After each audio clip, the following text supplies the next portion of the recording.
అందరికీ నమస్కారం. మీరు చూస్తున్నది మన ప్రకృతి జేకే ఛానల్. ఈ వీడియోలో మా పొలానికి వెళ్ళి 3 నెలలు అయిందండి. అక్షరాల 3 నెలలు. పొలమంతా ఎలా ఉందో చూద్దామని ఒక్కసారి పొలానికి వెళ్ళామన్నమాట. నా ప్రాణమంతా పొలం మీదనే ఉంది. నేను మధ్య మధ్యలో అట్లా చూసి వస్తుంటే కానీ నాకు కాస్త ఆనందంగా ఉంటుందన్నమాట. అంటే ఏంటంటే కాస్త నీళ్ళ ఇబ్బంది, నీళ్లు ఉన్నాయి కానీ మన పొలంలో కరెంటు లేదనమాట. అందుకని పక్క పొలం నుంచి కరెంటు తీసుకునే వాళ్ళము. ఇప్పుడు ఏంటంటే ఆ కరెంట్ ఇచ్చే వాళ్ళ పొలానికి మా పొలానికి మధ్యలో ఉన్న పొలం వాళ్ళు అది మొక్కజొన్న వేశారు. దానివల్ల కరెంటు తీసుకోవడం కాస్త కష్టమయ్యి మేము ఏమీ వేయలేదు. మాకేంటంటే మాకు ఈ సంవత్సరం కరెంటు వస్తుంది అని చెప్పారు మేము పొలం తీసుకునేటప్పుడే. అందుకని కరెంటు కోసం వెయిట్ చేస్తున్నాము. బోర్లో కూడా మనకి పుష్కలంగా నీళ్లున్నాయి. మేము ఈసారి ఫ్యామిలీతో వెళ్ళాము పొలం ఎలా ఉందో చూసి వద్దామని. అసలు మొత్తం ఎంత డీసెంట్గా ఉందంటే దున్నిచ్చింది అలానే ఉంది, కలుపు ఏం రాలేదు. ఎందుకంటే చలికాలం ఏ మొక్కలు ఎదగవు కదా సరిగా, కలుపు ఎక్కువగా రాలేదు. అదంతా కంది అన్నమాట పక్కది. ఆ కంది మంచిగా కంకులు వచ్చి చక్కగా ఆరిపోయి ఉంది, కోతకి రెడీగా ఉందన్నమాట. ఈ మళ్ళల్లో మేము ఆకుకూరలు వేద్దామని వేయించాం కదా, ఏమీ పెట్టలేదు, అలానే ఉంది. అయితే సర్ప్రైజ్ ఏంటంటే అరటి గెలల మీద ఆశ వదులుకున్నాము. చాలా సంవత్సరం దాటిపోయింది అరటి చెట్లు వేసి, కానీ కూర అరటికి గెల వచ్చేసిందండి. అసలు చాలా సంతోషపడ్డాము.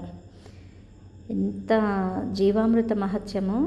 3 నెలల మించి చుక్క నీరు లేకపోయినా పొలమంతా నీట్గా నిండుగానే ఉంది. మేము వేసిన మొక్కలు మాత్రం ఏ ఒక్కటి కూడా ఎండుటాకే లేదు, అంత మంచిగా ఉన్నాయన్నమాట. మునగ చెట్లు అయితే పచ్చగా అప్పటికే పూత ఉంది. ఎవరైనా కోసుకున్నారని అనుకుంటున్నాము. మునక్కాడలు మొత్తము అప్పుడు చాలా పిందెల దశలో ఉండేవి 3 నెలల క్రితము. అయితే చూడండి ఎంత గ్రీనరీగా ఉన్నాయో అన్నీ. అసలు ఇదే అన్నమాట జీవామృత మహత్యం అంటే. ఇలాంటి టైంలోనే నాకు చెప్పాలనిపిస్తుంది. ఈ దేశీ ఆవుకి మన పొలానికి ఉన్న సంబంధము, ఎంత భూమాతకి ఉన్న సంబంధము ఎంత పవిత్రమైందో చూడండి. మేమైతే బాగా పేడ వేయించాము తీసుకున్న సారి నుంచి. ఇదంతా దాని మహత్యమే అన్నమాట. ఒక్క మొక్క కూడా వాడిపోయినట్టు కానీ ఎండిపోయినట్టు కానీ లేదండి. అరటికి ఇది కూర అరటి అనమాట. ఇది వచ్చింది, పండ్ల అరటి వచ్చింది. అదేమవుతుందంటే పండ్ల అరటి మాత్రం కొన్ని వచ్చినాయి, ఒక 2-3 డజన్లు మాత్రమే వచ్చినాయి. ఇది కూర అరటి అనమాట. నేనైతే ఫుల్ సంతోషపడిపోయాను. ఎందుకంటే నేను ఈసారి ఏం వేయాలనుకోలేదు. ఇటు కరెంటు ప్రాబ్లం ఒకటి, కాస్త ఇంట్లో మా అమ్మాయి చదువుది ఒకటి ఉందన్నమాట. అందుకని ఏమీ వేయలేదు. దగ్గరుండి చూసుకునేటట్టే వేద్దామనేసి ఏమీ వేయలేదు. ఈ అరటి మొక్కలు వేసేసి కూడా చూడండి 3 నెలలు అయింది, అయినా కూడా కొంచెం కూడా పాడి మొక్కం లేదు. ఏం లేదండి, ప్రతి ఒక్కరూ చేయవలసింది ఏంటంటే పొలంలో ఏ మొక్కలు పెట్టినా అది మందులు కొడితేనే పండుతుంది అన్నది మాత్రమే తెలుసుకుంటున్నారు, అదే పాటిస్తున్నారు. ప్రతి ఒక్కరికి ఏదైనా సరే దగ్గరుండి చేసి చూపించాలన్నది నా తాపత్రయం, వేరే ఏమీ లేదండి. కేవలం ఒక్క దేశీ ఆవు ఉంటే 30 ఎకరాలు చేయొచ్చు అన్న ఎస్పీకే గారి అంటే సుభాష్ పాలేకర్ గారు సృష్టించిన ఈ పంట విధానాలు అంత సక్సెస్ఫుల్గా ఉన్నాయి. దాన్ని పాటించడం కొంచెం కష్టం అంటే ఏదో కష్టం కాదండి, అది కూడా ఏం కష్టం అనిపించదు. ఈ డబ్బుకు పెట్టే బదులు దానికే పెడతాం, అంతే కదా. కందులు చూడండి, మేమే మందులు కొట్టామని అంత కందులు వచ్చినాయి. ఇదిగోండి చిక్కుడుకాయలు, దాన్ని కూడా నేను జీవామృతమే కదండి కొట్టింది, ఏదీ లేదు. చిక్కుడుకాయలు కూడా బకెట్ నిండా 10 కిలోల పైన వచ్చినాయండి చిక్కుడుకాయలు. అసలు నమ్మరు కానీ చాలా విలువైన ఈ జీవామృతాన్ని వదిలిపెట్టి రైతులందరూ వేరేగా ఎందుకు పరిగెత్తుతున్నారో అస్సలు అర్థం కావట్లేదు. పాలేకర్ గారు, విజయరామ్ గారు రాష్ట్రాలు వెళ్ళి అంతా ప్రచారం చేసి వాళ్ళకి ఏం అవసరం ఉందండి, ఈ మన ఆరోగ్యం కోసమే కదా. గాంధీ గారు మనకి స్వాతంత్ర్యాన్ని తెచ్చిపెట్టారేమో కానీ వీళ్ళు మనం బతకడము, మనం ఆరోగ్యంగా బతకడం ఎలా అనేదే చూపిస్తున్నారు. రైతులు ఖర్చు లేకుండా ఎక్కువగా కష్టపడకుండా ఒక దేశీ ఆవుని పెంచుకొని మనం ఎలా బతకాలో వాళ్ళు చూపించి ప్రచారం చేస్తున్నారు. వాళ్ళకి రూపాయి లాభం ఉందా అండి? రాష్ట్రాలు తిరిగి అంతంత టైం పెట్టారే వాళ్ళు మన కోసం, మన పొలం కోసం, మన ఆరోగ్యం కోసం, మన పిల్లల కోసం మనం ఈ కొంచెం చేయలేమా? చూడండి, ఏం వేసానని దానికి అంత పూత వచ్చింది. అది వాక్కాయ చెట్టు అనమాట. వాక్కాయ అంటే అందరికీ తెలిసే ఉంటుంది. పప్పులో వేస్తారు, పచ్చడి చేస్తారు. దాన్ని కలుపు ఒక్కటే పెరిగిందండి మా దాంట్లో. అన్ని చెట్లు ఆరోగ్యంగా మంచిగా ఉన్నాయి, ఏ ఒక్క చెట్టు పోలేదు. ఇదిగోండి, ఇది పళ్ళది. దీనికి 3 డజన్లు మాత్రమే, గాలికి రాలిపోయినాయి, పూతంతా రాలిపోయిందనమాట. చూడండి, ఏమైనా మచ్చ కానీ ఏదైనా ఉందా? చక్కగా ఉన్నాయి, ఆరోగ్యంగా ఉన్నాయి పళ్ళు. అవి తింటేనే కదా మనకు కూడా ఆరోగ్యం వచ్చేది.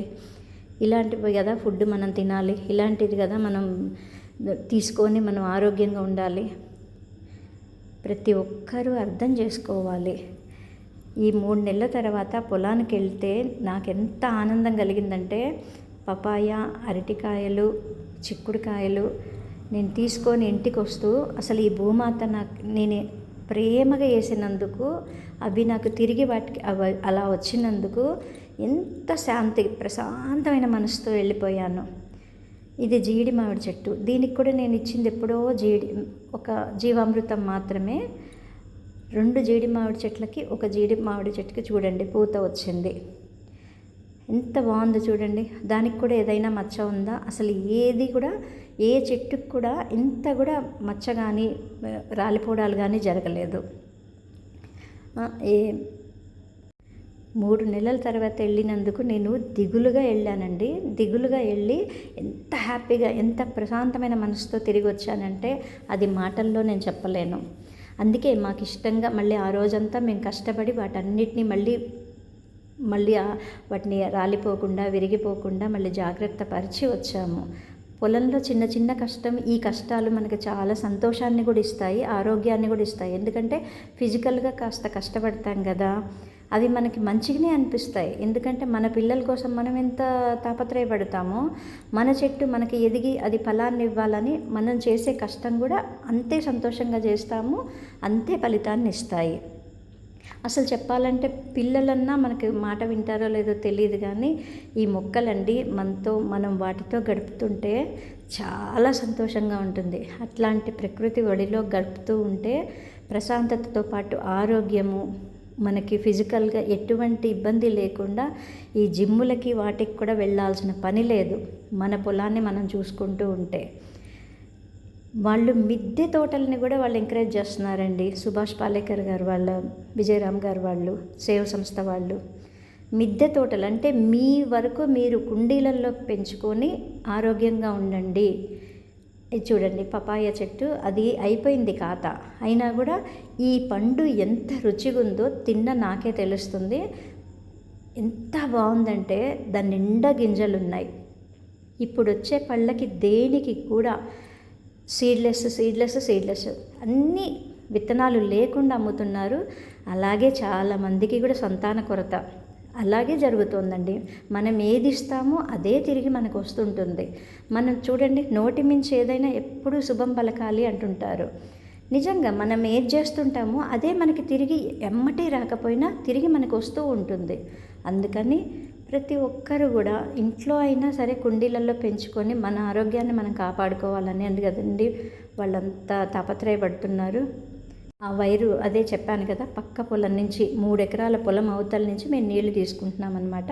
ఆ వైరు అంతా అదే అనమాట. చూడండి, మేమేం కష్టపడకుండా ఉట్టిగానే వస్తున్నాయా మాకు కూడా. రైతులు ఏంటంటే డబ్బు పెడుతున్నారు, కష్టము పడుతున్నారు.